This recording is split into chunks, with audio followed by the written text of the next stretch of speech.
Hello everyone, this is Hagar Salah and today I'm gonna talk about Unit 11, Grammar, the modal verbs. I know it's very new for you, but you used them a lot. So let's see what are the modal verbs. What are they?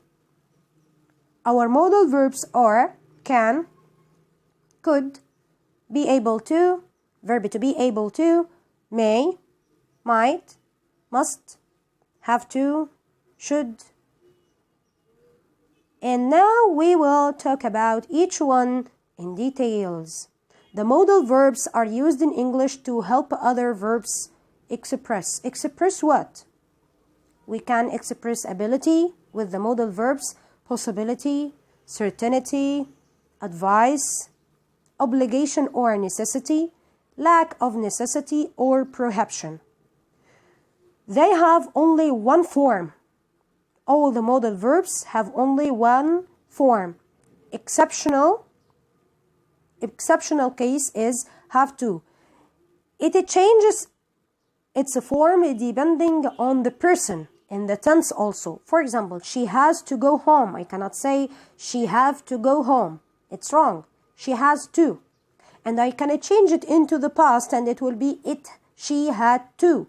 She had to.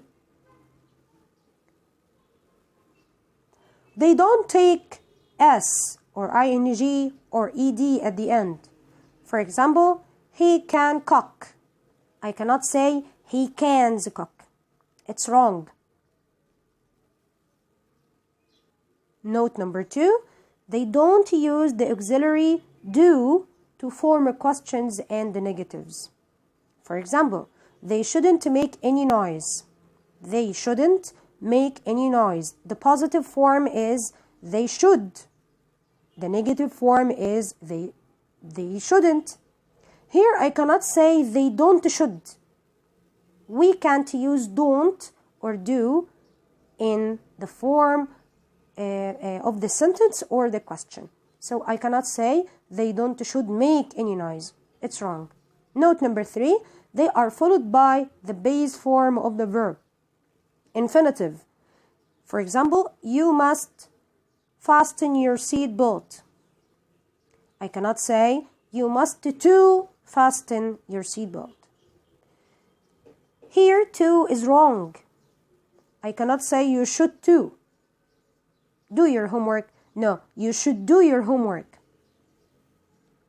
They do not form all tenses. They usually have present or past tense. For example, he can play tennis. He can play tennis. This is in the present. He could play tennis when he was 5 years old. It's in the past. So we cannot say can, will can, or was could. It's wrong. Just the present and the past. Can and could. And so on. Now we will talk about the ability. How can we express ability? To express present ability, we must use can to talk about ability now or in general, or to talk about decisions made now about future ability. So can may express the future ability or the present ability. For example, we have here a picture for Peter and Rose. Peter can read, so he has the ability to read, but his sister Rose can't, so she doesn't have the ability to read.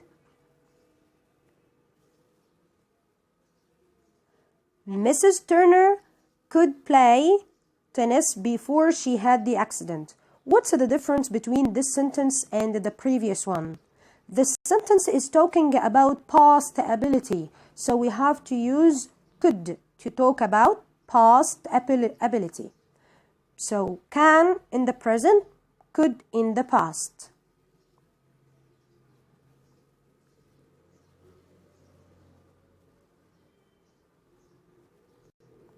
To talk about future ability, we will use will be able to talk about future ability. Like, doctors will be able to find medicine for cancer.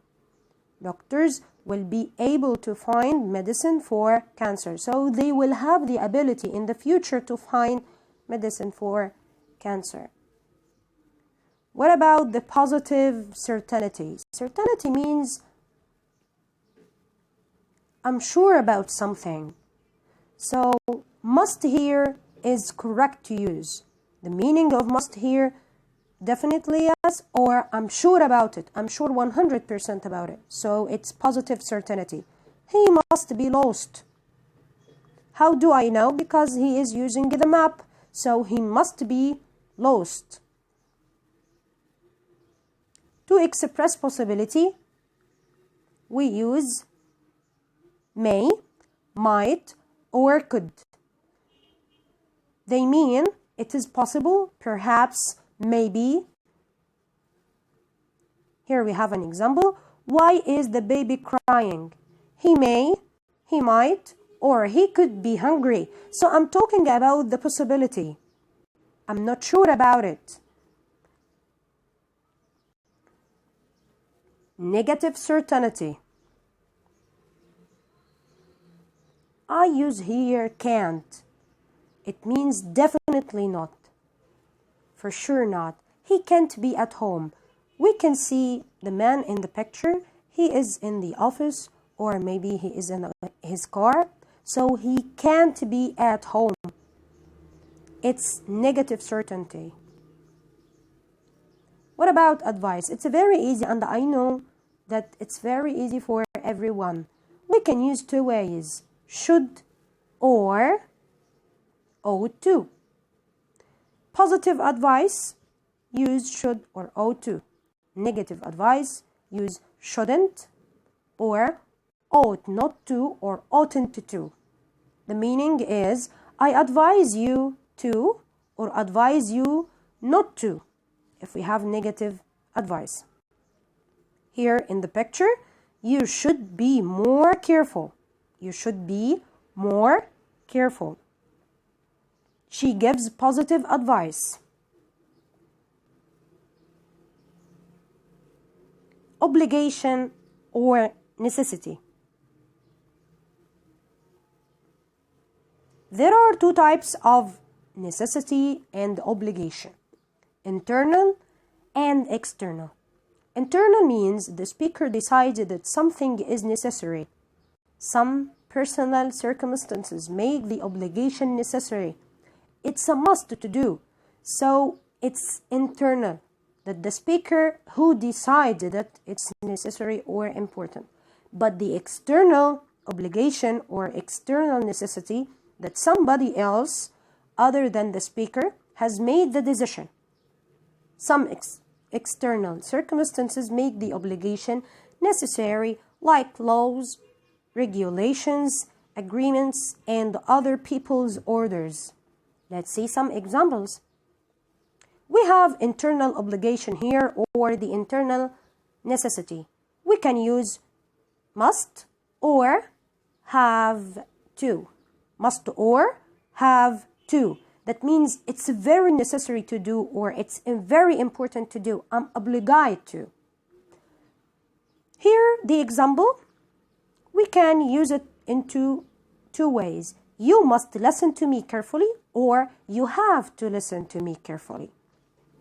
So we can see it internal and use must, and we can use have to. What about the external obligation? Here we have to use have to only. It's meaning the same. It's necessary. It's important to do. But here, the external obligation, somebody else decided that it's very important to do. For example, the policeman said here, I have to wear a uniform every day at work. He didn't decide to wear the uniform. Somebody else made the rule to wear a uniform at work. So he is only following the rule. Obligation or duty. we have a third-person obligation. We use must. It is mainly used in written. Written what? Written orders, written rules, written instructions. The meaning is it is obligatory to. Let's see some examples. You can find any paper or any office that has some rules. Like, for example, the picture on the left, passengers must cross the line by the bridge. It's a rule that someone else made it, and we have to follow it. The picture on the right notes, all visitors must register at office. It's also the place or the office's rule. So we have to use must. The difference between mustn't and have to in the negative. They are not the same.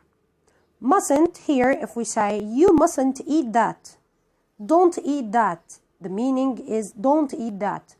Here you are not allowed to do that, to eat that. It's not allowed. It's banned. It's not allowed. So we mustn't do something means it's not allowed. But you don't have to. It has another meaning. You can do it if you want, but it is not necessary. Like, you don't have to eat that. If I say you don't have to eat that, so it's optional. You can do it or not. It's free. You will decide. What about lack of obligation and necessity? We will say don't or doesn't have to, like what we said in the previous slide. Don't, doesn't need to also. It means it's not necessary to do something. Like the picture, the farmer doesn't have to buy any vegetables. It's not necessary for the farmer to buy any vegetables. So it's optional for him. Prohibition. Prohibition means it's forbidden to do something, and we said it in the previous slide. I think we will use mustn't. We will use mustn't because it's forbidden. It's not allowed to do. It's against the rule, or you can't do something because it's forbidden. So here we have a boy who is running after a cat and his mother, and she is talking to him and say, you mustn't pull the cat's tail. She asked him to not pull the cat's tail because it's not allowed. It's forbidden. But the boy said, I'm not. I'm just holding it. It's the cat that's pulling. So she is asking him to stop doing that. Thank you for listening. See you next video.